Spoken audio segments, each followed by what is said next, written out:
హైదరాబాద్ పారిశ్రామిక శాఖలో యాపిల్ సంస్థకు విడిభాగాలు సరఫరా చేసే కంపెనీ ఫాక్స్కాన్ యూనిట్ ఓ ఆభరణంగా మారనుంది.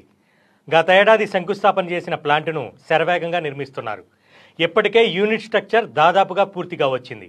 మరో 1-2 నెలల్లో ఉత్పత్తి ప్రారంభించే అవకాశాలున్నాయని ఇండస్ట్రీ నిపుణులు అంచనా వేస్తున్నారు. ఫాక్స్కాన్లో నేరుగా 25,000 ఉద్యోగాలు లభించనున్నాయి. పరోక్షంగా మరో 1,00,000 మందికి ఉపాధి లభించనుంది. 3,500 కోట్ల పెట్టుబడిని ఫాక్స్కాన్ పెడుతోంది. మొత్తంగా 4,600 కోట్ల వ్యయంతో ఈ పరిశ్రమను ఏర్పాటు చేస్తున్నారు. రెండో దశలో మిగిలిన పనులను పూర్తి చేయనున్నారు. కొంగరకలాన్ వద్ద ఎలక్ట్రానిక్ పరిశ్రమలు పెద్ద ఎత్తున ఏర్పాటవుతున్నాయి. కేన్ సెమికాన్ అనే మరో ఎలక్ట్రానిక్ సంస్థ కూడా ప్లాంట్ను నిర్మిస్తోంది. ఫాక్స్కాన్లో సెల్ ఫోన్లు తయారు చేయనుండగా కేన్ సెమికాన్లో కంప్యూటర్లు, ల్యాప్టాప్లు, సెల్ ఫోన్లతో పాటు మరికొన్ని ఎలక్ట్రానిక్ వస్తువులు ఉపయోగించే అతి ముఖ్యమైన సెమీ కండక్టర్స్ని తయారు చేస్తారు. ఫాక్స్కాన్ యూనిట్ ఇతర పరిశ్రమల వల్ల కొంగరకలాన్ చుట్టూ పెద్ద ఎత్తున రియల్ ఎస్టేట్ వ్యాపారం పుంజుకుంటోంది.